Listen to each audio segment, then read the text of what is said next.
revolution will not be televised. The revolution will be streamed live.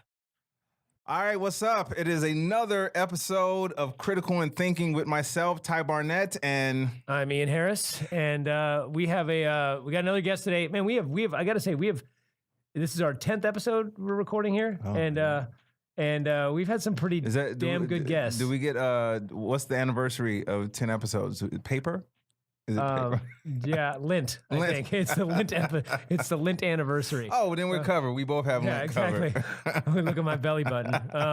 Yep, it's the anniversary. So, but yes. So on today we have a fellow, I guess podcaster, but also does incredible YouTube videos, and he's a member of the Skeptic Society, the Skeptic group. I don't know what you call them in a community, and that's how I know him through some friends. And we just did Dragon Con together, and it was really fun. Yes, a little nerd alert here, but please welcome Brian Dunning. Brian, how you doing? What's up? Golf clap, yes. But so tell people, for those of our audience of 4.5 people that don't know you, give us a little bit of background about what you are, who you do, who you are, what you do. You don't have to tell us who you do. Yes, That's exactly. totally your business, bro. Those records are sealed.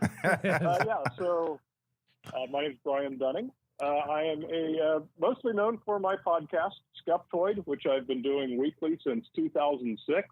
Oh, Kind of became a whole career for me. I've been doing it full time since 2010.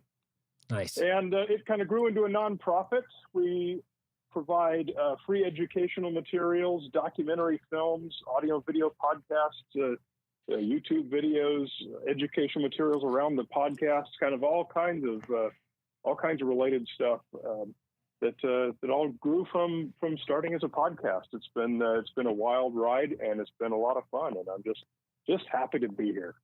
Nice. So you've been of everything that you've talked about, if you had to pinpoint the most interest, I know it's hard because you've been doing this for a long time. If you had to pinpoint the most interesting topic that you've had to debunk and just cover, what would it be? The single most interesting. It's so incredibly diverse. You mentioned conspiracy theories is one of the subjects that I cover. Done 640 something episodes. Wow. So conspiracy theories, alternative medicine schemes, urban legends, paranormal claims. So, ghosts and Bigfoot and Loch Ness Monster and all of that stuff, and all of the ghost stories, all the urban legends. Do you believe in Bigfoot? I got to know. Of course not. Well, that's interesting because no, short answer. But I totally did when I was a kid. In fact, that's really one of the things that I would point at as what got me started in getting me where I am today was believing in Bigfoot when I was a kid. Well, Brian, we have a surprise for you. Bigfoot is here, and he wants. No, I'm just kidding. Go ahead. I had a whole bookshelf, all the books about Bigfoot, about UFOs and ghosts and everything, and I pretty much believed all of it. And I became obsessed with learning more and learning what the real solutions to these mysteries were. Right. And when podcasting became a thing, it sort of gave me the opportunity, the outlet, the excuse to devote some real research into this stuff. And kind of building on the shoulders of giants, a lot of great researchers who've done a lot of work before me. Sorry, go ahead. Didn't mean to interrupt. Yeah, just finding out what other people have learned before and compiling it into a truly science-based program that's formatted for public consumption and is a lot of fun. It's funny because I do a bit in my act sometimes, in various forms of my act about Bigfoot and the entire idea of Bigfoot, and then going up to the Northwest and going into these towns that are like Bigfoot central. Like there are towns up there that have Bigfoot themes, Bigfoot hotels. There's like a town that's named after Bigfoot in Washington somewhere. There's like all these Bigfoot themed things. And I do a joke about how you go and they always have a Bigfoot museum. And it's like, how the fuck can you have a museum if you don't have anything to put in the museum? And I do this whole bit about the Bigfoot museum. Well, well, I do that bit, and like a year or two later, somebody in my family, so I'm from Santa Cruz, California, which is kind of, hippie dippy, a lot of new agey type stuff up there. And someone says to me, "Oh, I love that bit you do about I forgot what the place is called, Capritoris or something like that." And I said, "What are you talking about?" And they said, "Oh, the Bigfoot Museum." And now, for perspective, Capritoris, I think was what it was called. It was this weird little shop at the bottom of my hill growing up. There was a video store and new age bookstore. And apparently when video went out of business, they decided to turn it into a Bigfoot museum. And I had no idea that it was a Bigfoot museum. So they thought that my bit was about that, and it was not about that. So I went That's amazing. They replaced something that doesn't exist anymore with something that doesn't exist. Exactly. That's crazy. They're like, well, we can't have videos. Those don't exist. But Bigfoot. And the funny thing is, so I took my daughter there when she was like 8 years old. I took her in, and she's like, "Dad, this is just like your bit." Because it's like, there's not, what they have is like Bigfoot themed memorabilia. Like, here's a comic book of Scooby-Doo meets Bigfoot. Here's a record that's all music songs about Bigfoot. Like, there was nothing. There's more proof that Scooby-Doo exists right than Bigfoot. Yeah. It was hilarious, but I was like, wow, they have museums in my hometown. Okay, so now, I got to ask, I want to, because I don't research a whole lot like stuff like this. So, all right, UFOs. I'm going down the list, bro. I'm going down the list of things, Brian, and I want you to tell me whether you believe in them or not, and give me the proof. UFOs. UFOs. Me? Okay. What are you asking me? Do they exist? Do you believe that they exist? I think he's asking. Do you mean that do things that are unidentified exist, or he's asking do alien spacecraft exist? No, Agent Mulder. Don't even try it. Do you believe that we have intelligent life on other planets, and have they visited the Earth in our lifetime? I can tell you exactly what nearly all astronomers and exobiologists and people who study, and physicists especially, what everyone in the whole science community, what we all generally agree on, and that's that it's virtually a certainty that life exists elsewhere in the universe, and it seems quite clear that it has never visited us here on Earth. They have never visited. Yeah, there seems to be no evidence that anyone has ever visited here on Earth, and there seems to be no physics that would make such a visit possible anyway. So, no to alien visitation on Earth. Yes, absolutely yes to life elsewhere in the universe. And I don't know if you've watched television lately, but I think there's good evidence that intelligent life has never existed on Earth. A lot of people would agree with you. Because I'm one of those people who and not for the reasons you believe, because I don't research it as much, and sometimes I really wish I did, but I think I would be even more crazy than I already am. But I'm one of those people who believes in other lives on planet, just for the other planets, simply for the fact that we're too fucked up here for it to just be us. Like, it can't just be us in the universe. It cannot. There's no way in the world that whoever created all of this said, you know what? Fuck those other planets. They just put everybody there. See, you're also assigning somebody. Yeah, I know. Yeah. I know, but seeing that's a whole nother podcast. Ian is about to get into his atheism and stuff like that. But I do agree that there is other life out there. But I'm surprised that you say that we've never had a visitation. Why?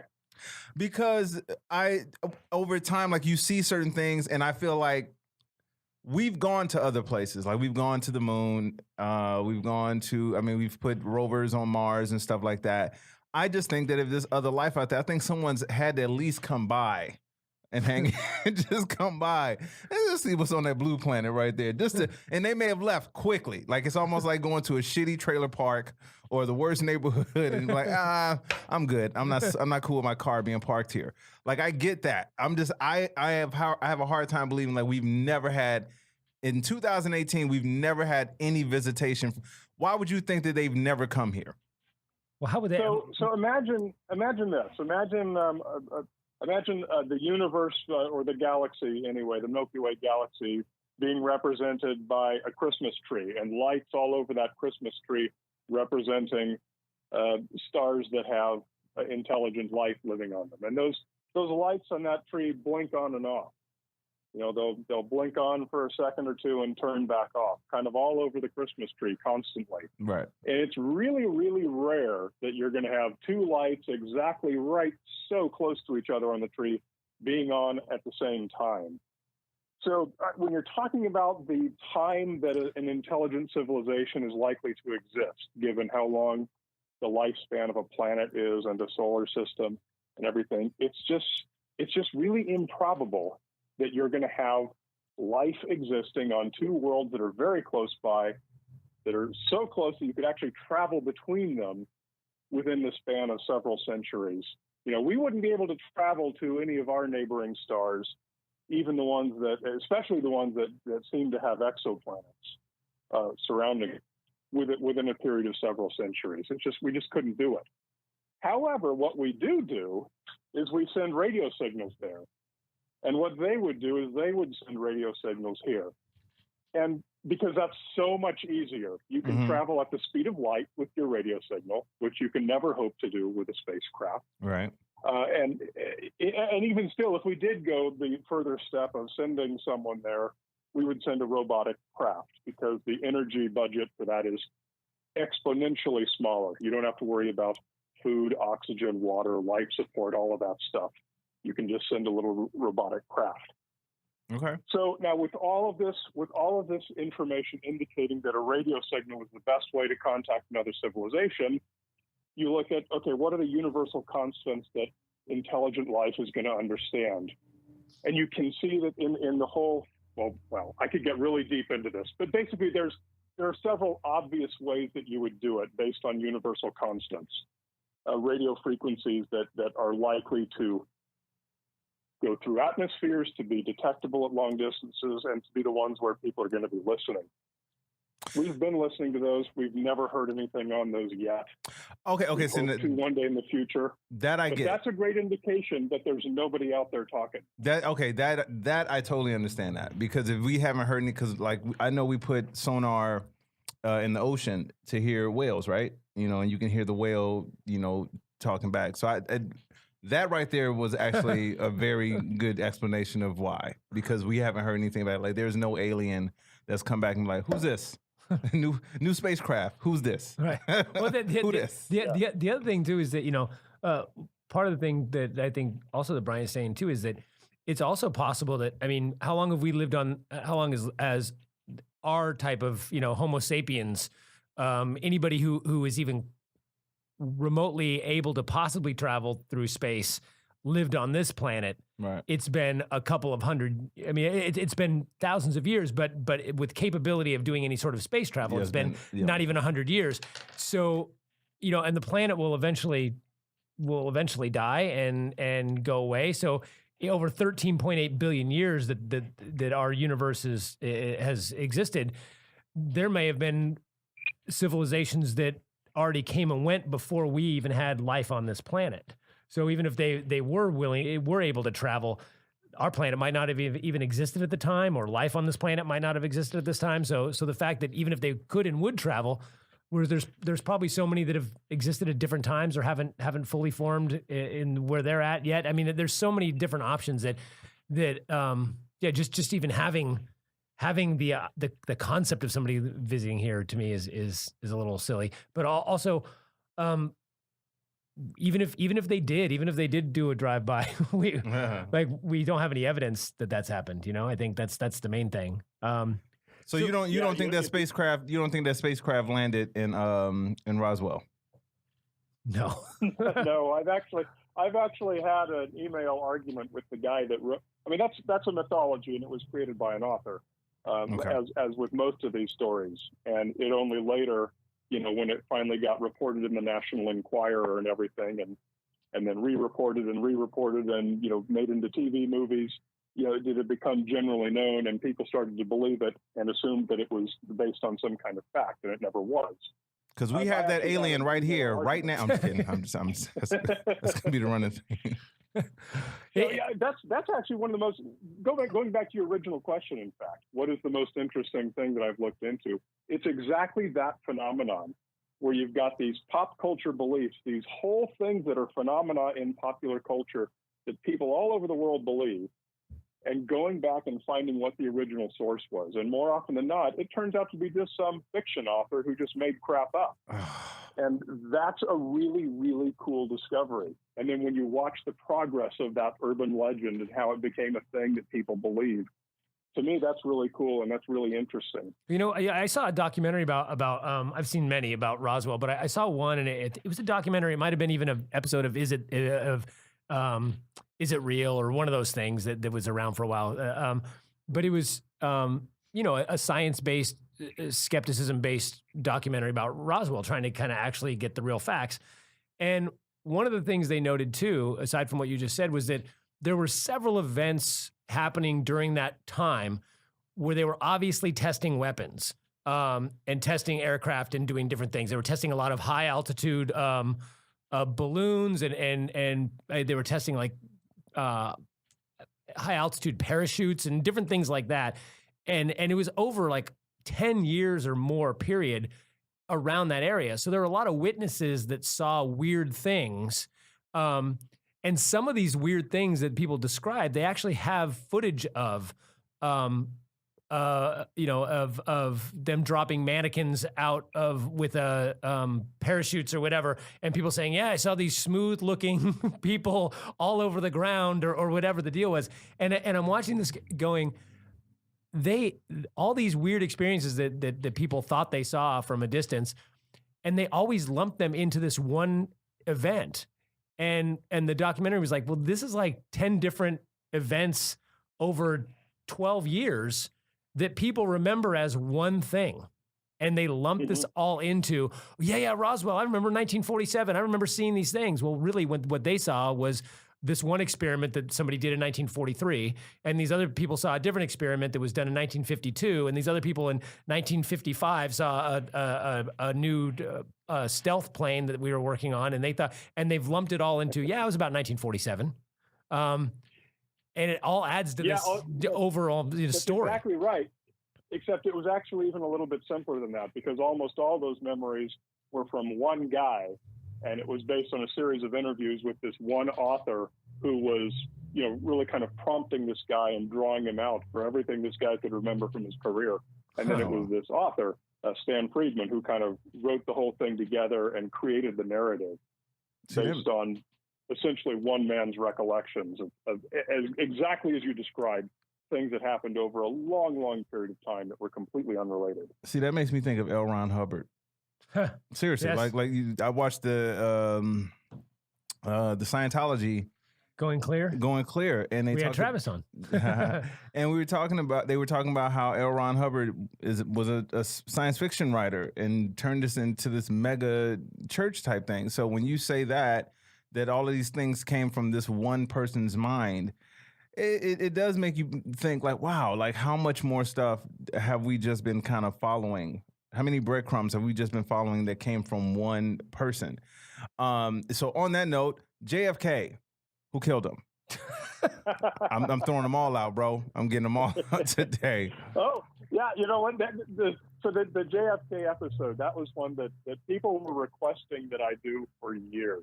Now, my show is short. It's only like 12 minutes. Which is what's great about it, by the way. For anyone out there watching, it's clear, concise, gets to it. You post the links. People can go do the research themselves, and you get to the nuts and bolts of the issues really quickly. It's really great. It's one of the best. I send your stuff to people who go, well, what about GMOs are causing cancer? I go, here, watch this.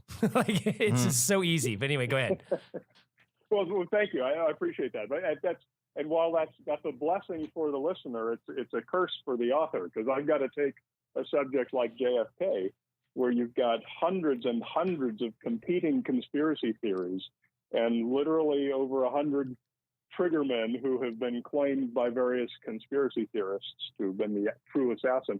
And how am I supposed to condense that into a 12-minute show? Right. Obviously, that's not possible. So the way that I handled that particular episode was to talk about the overall landscape of how and why the conspiracy theories evolved and developed, and what, kind of the life and times of where and when and why this assassination happened. You can't go into all the various conspiracy theories because it's hopeless. I mean, you're just shouting into the wind by doing that. So, but the short answer to the question is, basically the government's report was correct. That's what all the evidence points to. All the Oswald evidence that actually exists, points to Lee Harvey Oswald as the lone gunman. Now, obviously there are a huge number of people who dispute that. However, their disputes are based on supposition and theory only, and exactly zero evidence. If you want to go to where the evidence points, if you're going to follow the evidence, then you're going to land on Oswald. To land anywhere else means that you are refusing to accept any evidence. It's funny because I grew up with a dad who was obsessed with this conspiracy theory. Like, he did tons of research. He actually, this was like his pet project his whole life was the JFK assassination. Like, he was convinced of all the, it was like his thing. So it was one of those ones, even as a skeptic, even growing up as a skeptic, like I thought I just thought, okay, the conspiracy is not really a conspiracy, it's accepted. And all the way, even through my conspiracy, through my years as a skeptic, up until fairly recently, not like a year ago or anything, but fairly recently, I was like, well, okay, yeah, I still was thinking, okay, there's some kind of conspiratory element to this. Like, even if it was Oswald, well, why did Oswald get killed by a mafia guy when, the mafia also probably wanted JFK dead? So why would Ruby kill him? That doesn't make any sense. Like, there was a lot of things that I was like, these things don't make sense. So there's got to be more to it than just this. And I was still on that boat where saying, like, I'm not a conspiracy theorist, but I feel like there's got to be more to it than just that. I believe that too. But the thing is, then I watched. I've seen a few things, and I've talked to a few people like Brian about that. I haven't talked to you specifically about this, but people who have done research on it. And the other one is I watched the. Did you see the MythBusters recreated it? Because some of the myths are a guy can't with a bolt action rifle get these things off the magic bullet if it hits this, and they recreated the carcass with the ballistic gel. And they recreated it, no problem. And I'm like, well, those were some of the major points that make you go, well, that can't happen. They did it, and it was exactly the way it said it happened. And it was like, okay, well, if those things can happen, then where does the conspiracy lie? And I still feel like, I'm sure there's probably a lot of people that wanted him dead. I'm sure there's a lot of other stuff going behind. There might have been some strings pulled somewhere. There might have been some influence happening somewhere. Like, hey, Oswald, we want, he might have been involved in some sort of group to help, to spur him along. That's why I don't think it was simply just Oswald had a beef with Kennedy and I want to go kill this dude. That's it. I don't think it was that simple. Now, even if it does come back that he was the gunman, I cannot believe that it was just one person that was disgruntled with this president and I'm going to go kill this dude. Because like you said, if that's the case, then why does the mob go kill this dude before he can testify? It has nothing to do with the mob, nothing. It has nothing to do with anybody else. Let that dude go to jail. He already did the job for you. If you got a problem with Kennedy, he already did the job for you. Why kill him? But again, I've never said it, but everything I've read since has made me go, okay, all these points have been kind of put to bed now. But Brian, you would know about that. I just remember that was one it took me a while to let go of. Yeah. Well, you're right. When you say if more evidence comes out in the future, that's great. There's no statute of limitations on homicide, right? And there is no homicide in history that has had more. Certainly more amateur researchers digging for evidence, trying to find evidence, trying desperately to prove that the Warren Commission report was wrong. And nobody's ever found anything. That's not to say that they won't tomorrow. Maybe they will. I think that considering how heavily tread that ground has been, literally not a single line of research in human history has had more people going over it more and more times maybe somebody will tomorrow find something that nobody else has before. It would have to be pretty darn enormous, though, to overthrow the existing weight of evidence. Yeah, I don't think that they're ever going to. I think that for sure. I think what Ty's saying too is, yeah, maybe which is still, like I said, a very tiny little thing in the back of my head that, okay, maybe at some point we find that motivations were different than we thought, or there were, we didn't get to talk to the guy because he got killed. But I don't think there's any doubt now that Oswald pulled the trigger and Oswald did it, and the magic bullet wasn't that magic. I don't think he did it by himself. I don't think there's any argument, really, any legitimate argument for that right now, that's not the case. But well, there's no question you can ask that hasn't been asked 1,000 times and hasn't had 10,000 people searching, obsessing. I mean, you're talking about was it your dad? I mean, yeah. There's 10,000 people like that have followed every question that you can possibly ask. The idea that there is something undiscovered kind of becomes absurd. Yeah, and it's been and they've been looking at it all over this flat Earth. Okay, so yes. So let me ask you this, and I don't know if this ties into what you're going to do with the critical and thinking part of the podcast, Ian, but what have you researched? What did you go into researching, Brian, and where you thought one thing, and then when you started researching it, you realized your initial thoughts about it were off?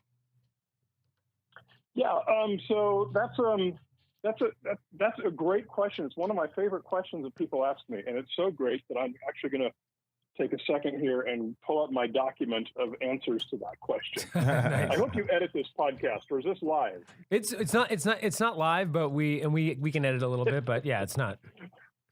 Give me a second here. Yeah, no worries. Take your time. And it's funny because this actually fits right in with when I did Dragon Con. I was on Brian did his like a recap history of his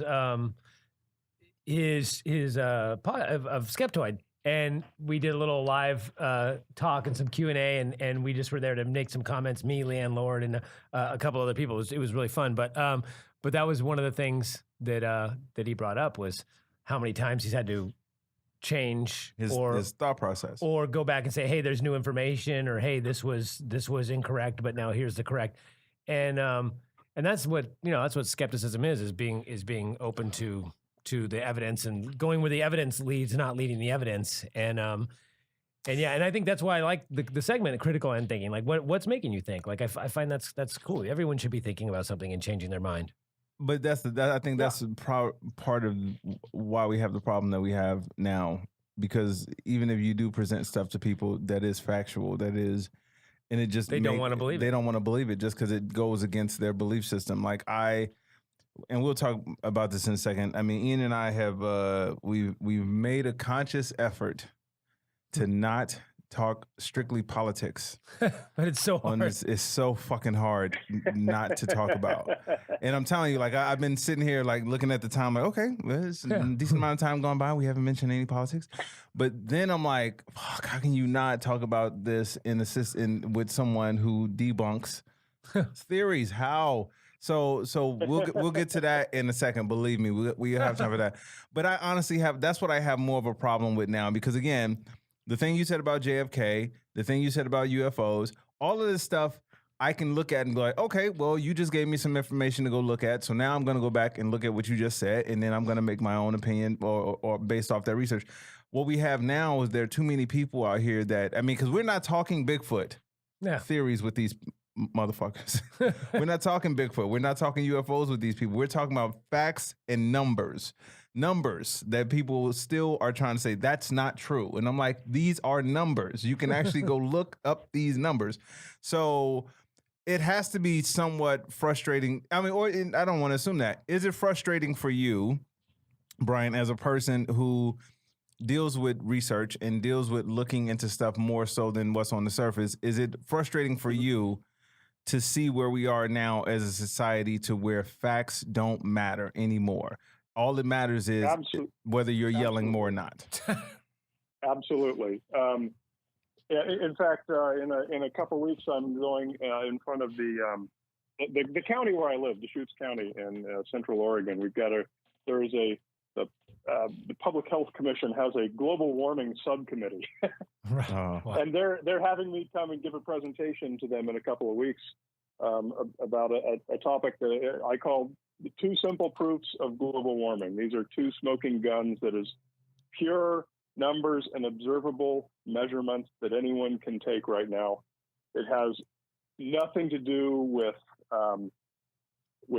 theories, with predictions, with models.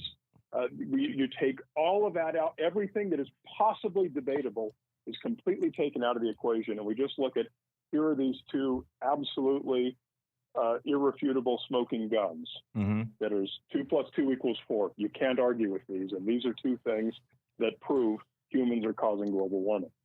Huh. Now, as you say, as you just pointed out, 50% of the United States absolutely refuses to accept that, won't have anything to do with it. Crazy. 50% does, 50% refuses to. And these are hard numbers that cannot be argued with. Could you imagine that? Could you imagine that dude going around and telling people 2 + 2 = 4 and half of the country saying, no, it's not? That is exactly What's the happening. situation that we're in. Yeah. Yeah. I mean, it's not quite as simple as 2 + 2 = 4, but it's not that much more complicated. Right. And so, yeah, it's also, while it's frustrating, it's also why I'm not in danger of going out of business anytime soon. Right. Right. My job is always going to need to be done. And what's that movie that said, I'm in the business of such and such, and business is good? I don't even know. Yeah. I forgot what the movie that was. It's like, I'm in the business of kicking ass. I think that's what it was. I forgot that was the actual. I'm in the business of kicking ass, and business is good. That sounds like a Schwarzenegger line. I'm in the business of kicking ass, and business is good. Time to punch in the clock. You want some of the episodes that surprised me the most, when I sat down expecting to find one thing and found something completely opposite to what I expected? And what is that? Yeah, that would be great. That's exactly. So I'll throw a couple of them at you here. One of my favorites is subliminal seduction. We all learned in high school and/or college that they would go into a movie theater and they'd flash the word Coca-Cola up on the screen, or drink Coke, or buy popcorn or something, and people would go charging out into the lobby in record numbers to buy Coca-Cola and popcorn. And the book, Subliminal Seduction, that was written about this experiment, to this day is a staple in college classrooms. It's a textbook all over the country.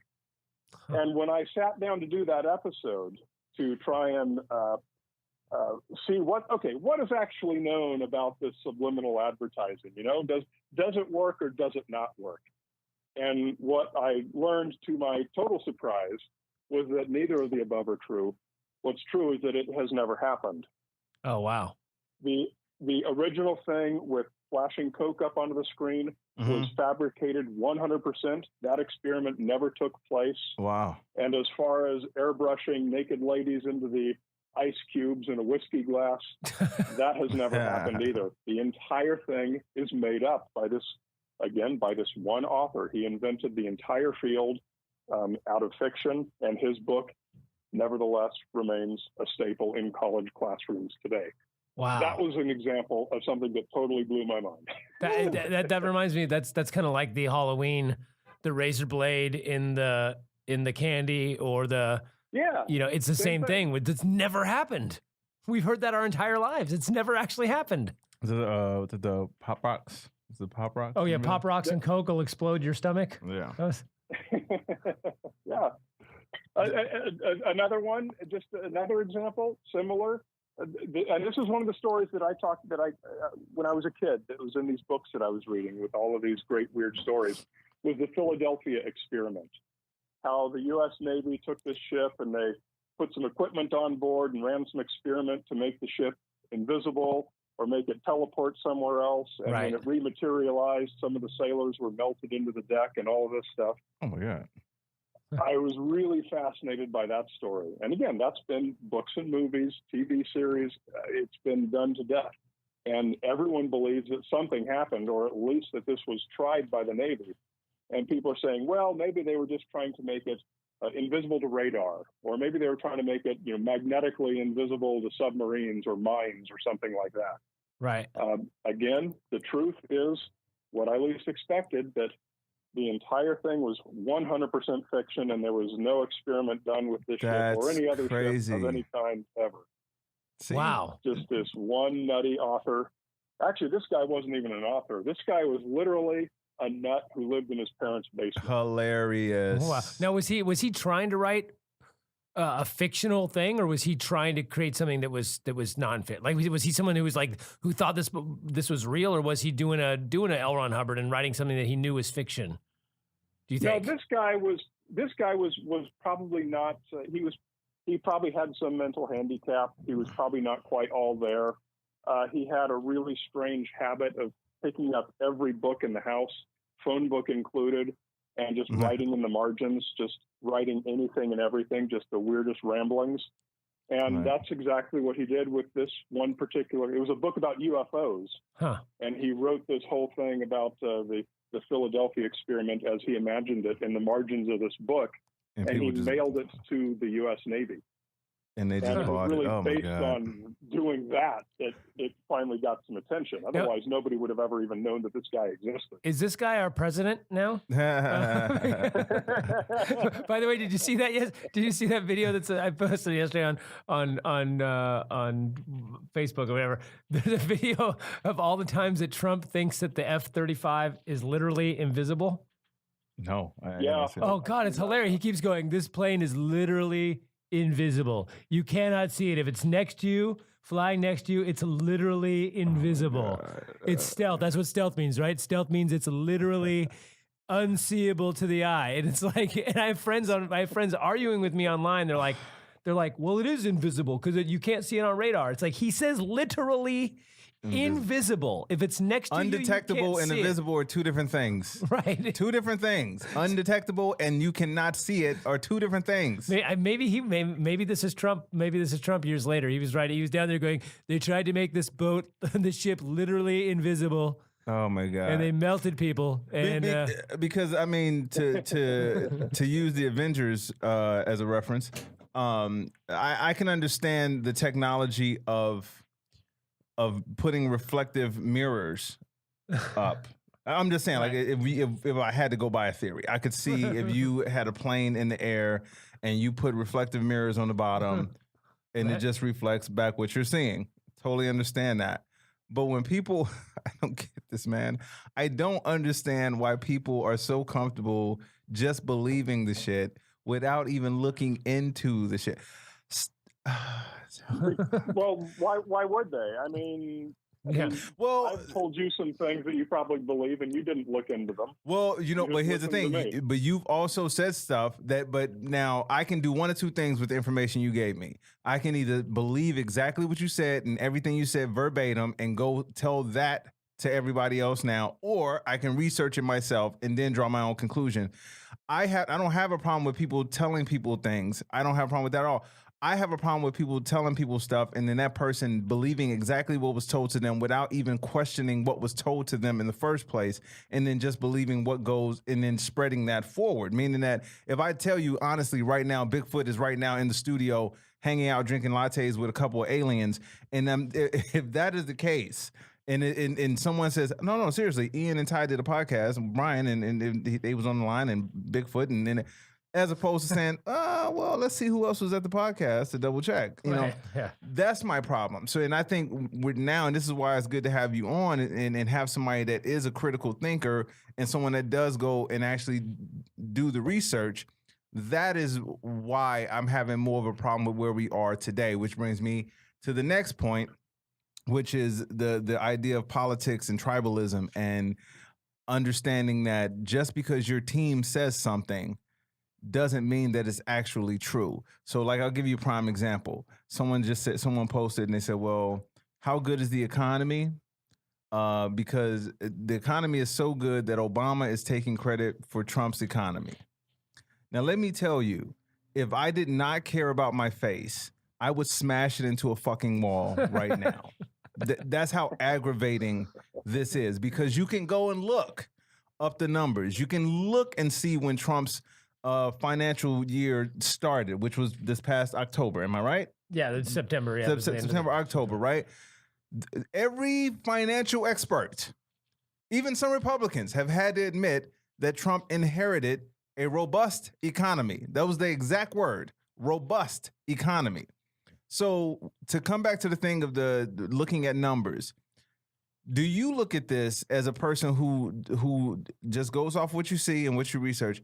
How frustrating is it for you to see the political landscape of where we are as a country, to where no longer do you have to be right? You just have to side with your tribe. You just have to side and sound louder. I actually don't agree with your premise that this is the case now. I think it's always been the case and always will be the case.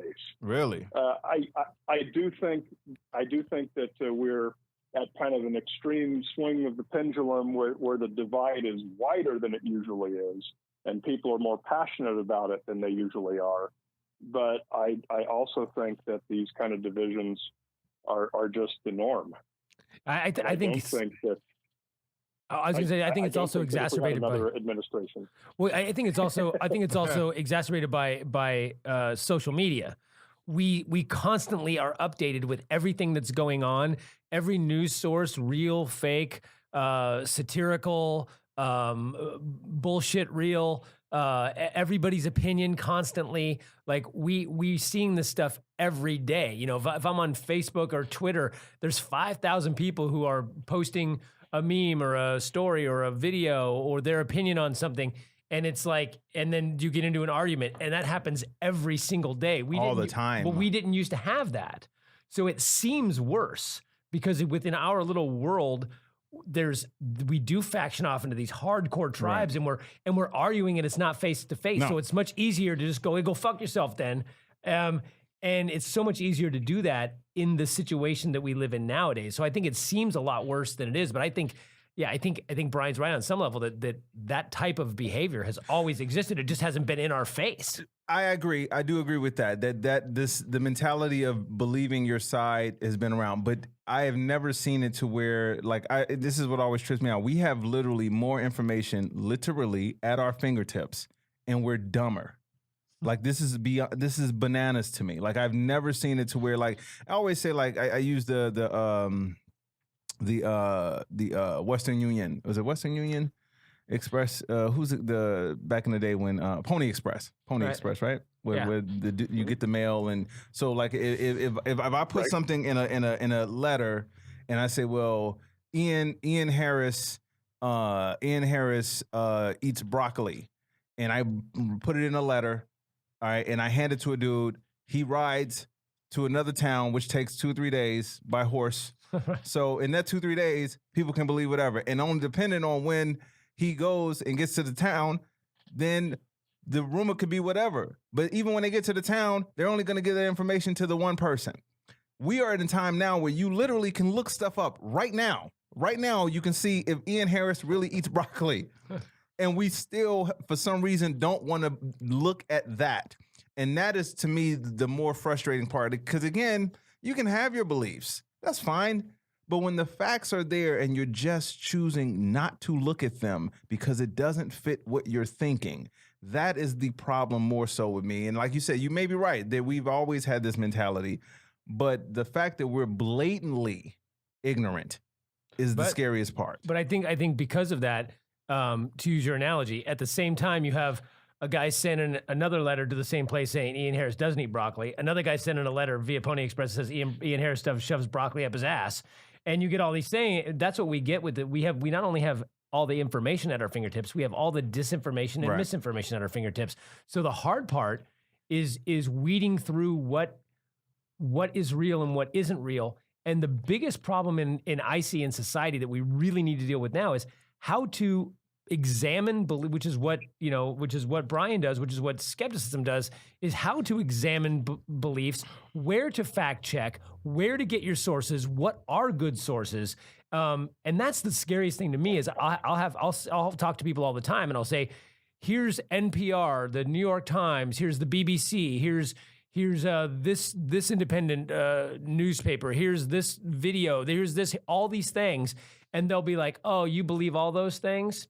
Well, here's this other one thing that says differently. I believe this other thing. And they'll say, well, whose facts are you going to believe? Or whose story are you going to believe? And they don't, people nowadays don't want to, or don't understand what is a real good, like I hear that all the time where people say, oh, you believe that organization? And it's like, yeah, they're a reputable organization, but Trump says that's fake news. And they go, okay, well, I guess it's fake news. Trump says it's fake news, or whoever it is says it's not real. And that's, I think that's more so where my issue is, because people like you, Brian, somebody can tell you, Ian and I can tell you two different stories. And you have a choice to believe what you want to believe. But the difference is, it sounds like you're the type of person that you'll take both of our stories, see whatever we said, and then you're going to go do your research on what it is. Then you draw your own conclusion.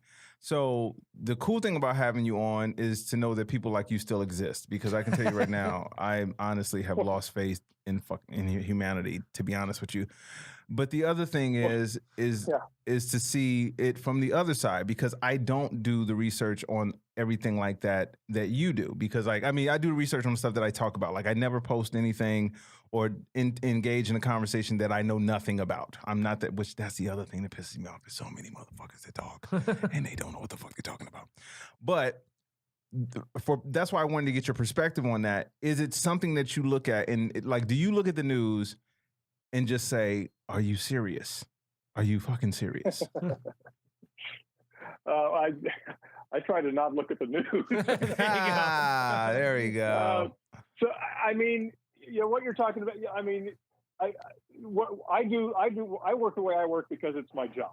I mean, in my normal life, when I'm sitting at the pub with my friends, I don't follow any different process than anyone else does. I tend to accept information that fits my predetermined ideologies, and I tend to reject information that doesn't, just like anyone else. Right. If I'm sitting down, with a question, like Bigfoot or the Philadelphia experiment, sure, it's as easy for me as it would be for anyone to dispassionately go in and see what all the previous research has shown.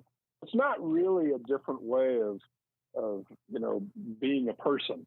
I think I just have a kind of a more interesting job than many people do. But I mean, you're right that what you're talking about with what's a good source for every person. If you're my mom, then Fox News is the only acceptable source for anything. If you're a lot of my Facebook friends, then Washington Post is the only acceptable source for anything. Right. Mm-hmm. We all tend to go toward our corner, and anything that's comes from outside our corner is alien. And that's the case no matter which corner you're in to begin with. How many times a day do you just look at stuff and say, "You fucking idiot"? So many more times than most people, because people send it to me. I mean, yes. I just get deluged. Yeah, you must get. We have a mutual friend, Ben Radford, who we need to have on here one of these days. And I love listening to Ben because so you don't know Ben Tybett. Ben's another author, another big skeptic guy that's been around forever. He's one of the editors or the deputy editor or whatever for the Skeptical Inquirer. Like he knows his shit, and he said like show you some of the letters that he gets and emails on a daily basis where apparently he's a shill and he's on the take from everybody. If you according to that, he should be worth $1 trillion with all the money he gets from Big Pharma and from the big Globe or whoever is out there. It's crazy. It's like every single person's like, oh well, you must be on the take from this person. You must be on the take. It's every single person every time, and that's why I say that's where I have more of the problem, as opposed to saying, okay, let's look at everything. And a lot of this stuff, like you said about the global warming thing, if you put the fact that you have numbers to support everything that's going on with global warming, and you can go to an adult, and I use that in big quotes, big quotes. You can go to an adult and show them those numbers and say, here, look at this, research it, and they'll be like, fucking liberal, fucking libtard. I'm not saying you are. I'm just saying that they will dismiss it as easily without even looking at it. And that has to be, there has to be a certain level of frustration that's different for you. Because as comedians, we can make jokes about these things as we go on stage and we joke about how goofy some people can be. But for you and for someone who makes their living off of this type of research and this type of information that you put out there, there has to be a part of you that this is disheartening. Has to be. That's true, but it's also a really interesting challenge, because then what your job becomes is how to be persuasive to people who are preconditioned to reject whatever you're going to say. Right. And that's a really fascinating question. And it's a very different question than asking, what are the proofs that humans are causing global warming? Right. The new task is, how do you take these facts and frame them in a way that people who reject global warming want to embrace and accept? Right. And just as an example, and I'm not saying this is right, this is just purely an example off the top of my head.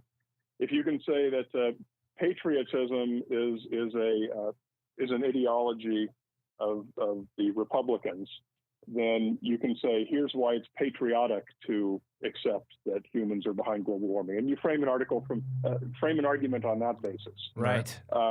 Yep. You kind of you have to put yourself in their mindset and say, okay, what is it that I want to hear? What is it that I want to hear? Why is global warming not the reality of why is global warming being a hoax? Why is that a liberal conspiracy? Well, what is it that I want to hear that I already agree with? Right. So trying to frame an argument to change someone's mind by basing it on what they already think is a real fascinating challenge. And maybe I failed that challenge. It is. I say every day, I've got to start being, instead of being combative with these people, I have to start being more, more accepting, and I got to try to find a way to be nice to them and bring them along and explain to them. There's been a couple of moments in my arguing online days where I've actually had, I've got a few usual suspects that are always fighting and contrarians to everything I say, and they're hardcore right wing. No matter what you say, it's the opposite because you're a libtard and whatever. I have a couple of those guys, and one time I had a guy who said, I posted something not political. I posted something about wolves and a hybrid wolf coyote or something that's in Canada that's taking over the area because of whatever evolutionary traits. Yada, yada, whatever. And I posted something like, oh, this is interesting. And I made a joke about, well, if there's these wolf hybrid coyotes, why are there still wolves? Right. Yeah. Which is obviously the, why are there still monkeys thing. Right. And I posted that. And one of my friends was like, oh, so you believe in evolution or something like that. And I nicely said, I don't know if you're kidding or if you're serious. But you're stupid. I'm just kidding. No, instead of saying that for once, normally I'd be like, God, you're a fucking idiot. And I said, what is it you're trying to understand? And he said something about, he goes, this isn't evolution. He goes, this is something about this is this is breeding in genes. These are just hybrid wolf coyotes, whatever, because of their breeding, not because of evolution. And I said, I don't know if you're being ridiculous or if you just don't understand that that's how evolution works. and I explained to him that evolution is slow changes over time, and breeding within species, and eventually how speciation happens. And I explained it. And it was a long post that I did, and I had all these people coming on, like friends who are biologists, going, wow, you just summed up my first year of biology in 3 paragraphs. And other people going, wow, that was such a great way you put it. And he said, okay, cool. I understand it now. And I was like, what? The guy, my God. I Mind couldn't blown. believe it. I couldn't believe it. The guy was like, thank you for posting Mind that. blown. Yeah. It reminds me of that joke you Yeah, said, this word evolution, I do not think that it means what you think it means, Right. or something like that. Go ahead, Brian. What were you going to say? Great hear, but that's great to hear. That's not the usual outcome, obviously. It's Not the one at we all all. hope for. Right. So you did a great job. But what I was expecting was that the guy completely shut you down or defriended you or blocked you or something like Right. that. And the reason I was going to say he did that is because assuming that this person has been educated in creationism in some way, you were coming at him with exactly what he was told to expect you to say. Right. That are these false arguments that are kind of the dogma of the atheists. So Right. you were coming at him with exactly the thing that he was prepared to reject. Well, but and the thing is that normally I would have probably said, look, you're a fucking idiot. Here's how it works. Okay, I can't believe you're so fucking stupid that you don't understand that breeding is what causes evolution to happen over long periods of time. That's how we spread. That's how we spread genes, dumbass. Like that's what I normally would do. That's what I was saying. And he would have come back like, oh yeah, well fuck you. You don't know what you're talking about. Breeding is different than And he would have just kept saying the same thing, and I would have been like, are you this fucking dumb that you can't? But instead, I said, you know what? Maybe he doesn't know, and I'm gonna try to come at this guy from a different perspective. And not be this arrogant douchebag that I can be sometimes. So I just said, are you serious or do you not understand? I said, because it's very possible that you've never taken a class on evolution. You probably don't. Most people I know that don't believe in evolution, quote unquote, I hate that phrase, who don't accept evolution, have no idea How it works. at all. They don't have the tiniest understanding of the tiniest part of it. And once I start talking to them, I go, "Oh, you don't even have have any understanding of what we're talking about here." And so I figured, okay, maybe I'll approach him a little bit differently with kindness, and it actually worked. And it doesn't always work, but I have to remember to do that more because I'm so frustrated with these people so often that my first response is, God, you're a fucking idiot. That's where I go with it. And don't get me wrong, Brian. Like I do it. It's not my first resort. It's not. It really is not. But at some point, I'm like, okay, you're just not going. Either you don't get it, or you're not going. You don't want to get it. And to me, honestly, I get more frustrated at the people that don't want to get it because if you post something, first, that's the other thing. If you put something out there and you know it's not true, and then someone posts something to give you proof that this is not the case, and your only recourse is to block them, that tells me that you're not a person that's reachable. You're not. Right. Because you've already closed yourself off to tons of information because it does not fit what you want to put in your box. And I think, honestly, as somebody who, like you, who does this for a living, I don't know if it's going to make your job harder or it's going to make it harder. There's no way it's going to be easier because, you come at people with facts, I'm assuming. You're not going to just make up something. And I think now we're in a society where people are too comfortable and too casual with making up stuff that sounds like it's them. Like, again, if you post something and it says, just for real quick, we were talking about this Kavanaugh, the Kavanaugh case, and someone posted, they said, well, isn't that interesting that Blassi's parents were in a civil suit and Judge Kavanaugh was presiding over the case? They posted this on Facebook, right? And they had the case number in the thing. Now, again, it was a screenshot of a quote with the case number in the thing, right? So I just asked the question. I said, where does this come from? Please post a link where I can research this. Please post something to this. And they said, you can look it up. It's right there. And I said, okay, but you posted this. So I'm assuming that you had this from. So You've already looked it up, yeah. right? So I did go look. Here's my whole point. I did go look it up. And those stories were in there, but those stories were from conservative to right-wing sites, nothing reputable, no major news source at all. So I posted a screenshot of those and I underlined where these sources came from. I sent it back to that person who posted this thing. Do you understand? That person did not take down what they said. They kept it up. And that's my problem with people. I'm like, I just showed you that this is a very biased and untrue narrative that you're pushing. So I get more frustrated with it because as a comedian, I want to we deal with words, Brian. We deal with words, and either it makes sense or it doesn't. So I'm having a harder time now with people who have this information or are too comfortable and too cavalier with putting out false information. So with someone like you that deals with this on a regular basis, I mean, I don't know how much you research with what goes on with politics. There has to be a part of you, bro, that is just like, what the fuck? Has to be. Well, so I mean, when you're talking about people who post, fake news, those words just burn my mouth. I hate to even say fake news because it's purely an invention. Right. I mean, nobody deliberately believes things that aren't true. I mean, that's the definition of the word belief, is something that you think is true. People don't write news stories that they know to be false. But everyone puts a spin on them, and people put a spin on their news stories, usually with the right intentions. Let's say I think Ian is a big jerk. Okay. And let's say that's on point. Yes, that's on point. To be true. It's purely a theoretical situation.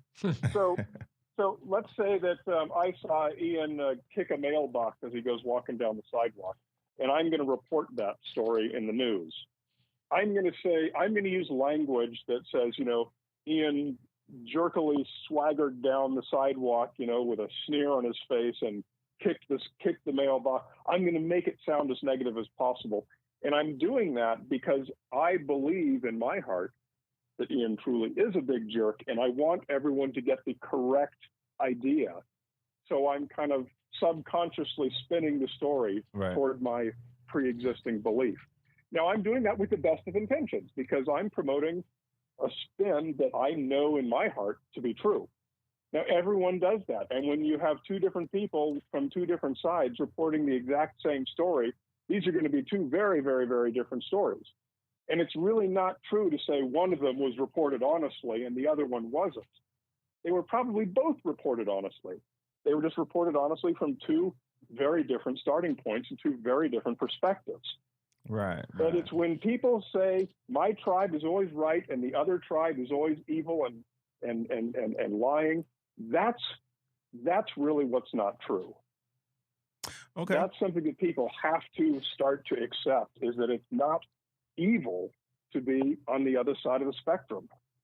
Right. Unless you're a Nazi. That has to be clear. Well, there are some good people on both sides. We can't murky those waters. On both sides. Yes, exactly. Don't get me wrong. I am not saying that there was two equal sides in Charlottesville, et cetera, et cetera. I'm not saying that. I'm just saying that when we talk about stories that are reported with a political spin, right. It's not accurate to say that one was a deliberate lie, because it probably wasn't. Although I would say nowadays there are a lot of places out there that Fox News specifically, and I'm sure there's a couple on the left out there, little blogs or whatever. There are places out there that I do think know that they're spreading lies. Yes. I think when Sarah Huckleberry Flanders goes up and does her misinformation daily or whatever, I think she knows for a fact that she's fucking lying. Yes. And I agree. And there are definitely people out there, and I think that is the frustrating thing is you have that same story. Ian was walking down the street and kicks the mailbox, but then you see the video of it, and I actually picked the mailbox up off the ground. I just used my foot instead of my hand, and you go, look, he's not kicking it. He's picking it up and putting it back into place with his foot. We don't know what happened before that moment. Yeah, and you show that, and somebody else goes, yeah, but he did it angrily. It's like, come on now. Now at some point you're, or the person goes, I guess Ty's point is that what he hates is when you show somebody that and they go, oh, you're right. He didn't really kick it. but then they don't rescind their original Exactly. comment. So they still leave the old one up there saying that I kicked something, and it's like, but you just agreed that he didn't. I literally had someone. That's actually what someone said. Like someone posted something, but whatever it was false. And not only did I debunk it, but 2 or 3 other people in this thread debunked the same. 2 or 3 different people came on and said, "This is not true. This is not true." That person, instead of saying, "Oh, okay, thanks you guys for giving me this information. I appreciate it. I will take this down." This person said, "My page, my rules." Are you fucking kidding me? But the thing is, a lot of it has to do with ego. A lot of people have a real hard time. Everybody, I mean, I would say everybody. I would say even the most open-minded, skeptical, free-thinking person out there, it is hard to admit when you're wrong. I've posted stuff and people said, "Hey man, this is fake, or this is not really accurately reported," and I've had to take stuff down, or I've had to go, "Oops, sorry," and it's painful, especially from my perspective, somebody who tries to be diligent with that stuff, that it's really hard for me to go, yeah, you're right. I fucked up and I did so. It's so hard. And I do this also for a living in a sense, not on the level that Brian does, but because I do comedy skepticism and I do some of these, that's what I hold dearest. And it's still fucking hard for me. But there's nothing wrong with that in being human. And I think, Brian, I would hope that you're the same way, because that's why I asked you the question earlier. Is there something that you went into thinking one way and then you got some information like, oh, wow, okay, that's like new information. So, because I've done that before. Like, I've posted something and I was angry when I put the post up, and normally I do research everything. So I put it up, and then someone who's a friend of mine, not even in, but just gave me the information. They posted it on the page. I researched what they put on the page. I looked at what they sent. I looked at everything in it. And then I wrote a post saying, hey, you guys, I normally research everything. I dropped the ball on this one. Here's the actual story of what happened. And I immediately took the post down. Right. Yes, you do feel like an ass. You're like, oh shit, I kind of put that up there. Because you're honest and you have this thing called integrity. Right? But I get what you're saying, that you hate admitting that you put something up there that was wrong. But to me, I feel like it's better to at least say, okay, well, because I didn't have all information. Now I have it. Now we're going to correct this situation. I think it's too many times now people don't want to correct that information, and they're comfortable with having it out there because no one has called them on it enough to say that. So before we go, because we got negative 1 minute, so we're gonna shift gears real quick though, Brian, real quick. What's your favorite 80s movie? You really want to do this 80s movie? Yup. we gotta end on a different note. So what's your favorite 80s movie? 80s movie. Oh God, you have put me on the spot really fast. I'm just going to start with Empire Strikes Back. Love it. And I would probably think about it and come up with some better ones. But since we're short on time, that's a good one. That's a good one. Even though the good guys get fucked up in that one, it's still a good one. it is the best one out of the original trilogy. That I'm not gonna lie. That is I like it. As much, because I'm a Han Solo fan, just so you guys know. I mean, everything, the universe begins and ends with Han Solo. So to see how that, let me tell you how much I am a Han Solo fan. When that movie ended, and when Boba Fett takes Han Solo off, and then you see the end credits, you might as well have killed me at that moment. I'm like, what the fuck? How do you fucking end the movie? Wait, he got away with the thing. Sure. Okay, but so no, Empire Strikes Back's a good one. Ian, what's yours? Oh man, see, God, all my favorite movies are from the 80s. I think probably, well, yeah, but except for some of the Blazing Saddles of 70s. I would probably have to throw something out there, Zuckers, like Airplane. Was it Airplane 80 or 79? Airplane or even some other or maybe like a goofy comedy, like a Better Off Dead or an Airplane. I was gonna say Better Off Dead. Yeah, Better Off Dead's pretty up there, but and that's very iconic 80s. But I think Airplane is like the funniest movie ever made. So I would say Vacation. Vacation's and that's that's even though I keep hearing all these bad stories about Chevy Chase, but that's one of the movies where I'm like, hey, I'm going to suspend all that shit you said about him. Right, it's Chevy Chase. It's the Griswolds. I don't give a fuck. Is that okay? So look, we got to get ready to wrap this up here in a second. Hey man, first of all, thank you so much, dude. It was my pleasure talking to you and getting to know you. I know Ian knows you already. But thank you so much for your Same here. info, bro. And keep keeping them honest, man. We need more people like you out there that want to research and still look into these things. So Ian and I, and really quick, if anyone's out there, we should also have make sure before you go, Brian, that we find out where. Yeah, tell them how to find you. But anyone who's listening right here, if you have if you have any questions on things, or someone's like, yeah, I don't know that this is true, or hey, somebody's giving you some shit about some alternative medicine or some kind of thing like that, I can almost guarantee you that Brian's done an episode on it. And if you just put in, homeopathy, Skeptoid, enter in Google, it'll probably pop up. And I'm telling you, you'll have a quick 12-minute video that you can just give somebody and go, watch this. I bet you it answers most of your questions. And the questions that don't answer, there'll be links for you to go read the fucking research. I'm telling you, I do it all the time, and it saves me a lot of time with researching 4,000 things and having to post somebody all the different links to stuff. He's already done the research for you. But where do people find you aside from Skeptoid? Yeah, Skeptoid.com is obviously the number one, but I'm also Brian Dunning on Facebook and Twitter. That's it. All right, cool. I'm there. Good. So as always, thank you so much. As always, we do the wrap up real quick. Ian, prepare yourself because I'm gonna give you the celebrity that you have to do. But I want to say this really quick. We didn't get to talk about it on here, but I am a little troubled by how women are not supporting women nowadays, especially with this situation going on with Kavanaugh's accuser. I have daughters, and to me, I feel more comfortable in the world knowing that women will look out for each other. I'm not saying guilt either way. I just know that I'm tired of seeing women not support each other and help each other through these times when there's people out there that do not have their best interests at heart. Empathy. Please, please, please understand the world will be a better place if you have more empathy in your life. You don't always have to be in somebody's shoes, but to look and know that that person is different and they have a different situation can make the world better. So to close out this episode of Critical in Thinking, we're going to have the awesome and always irreverent, I don't even know what that word means, but I know people like to throw it out there in the thing, but always irreverent Christopher Walken. You always make me do Walken. Because I know you kill it. I know you kill it all the time.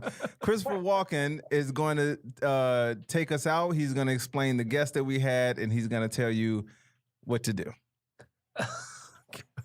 I feel like I've done Christopher Walken too many times. Okay, already. so I'll give you another one. Give you another one. Do you want to do Statham or you want to do Charlie Sheen? All right, I'll do Charlie Sheen. Okay. All right, cool. Charlie Sheen taking us out and telling you that Bigfoot does not exist.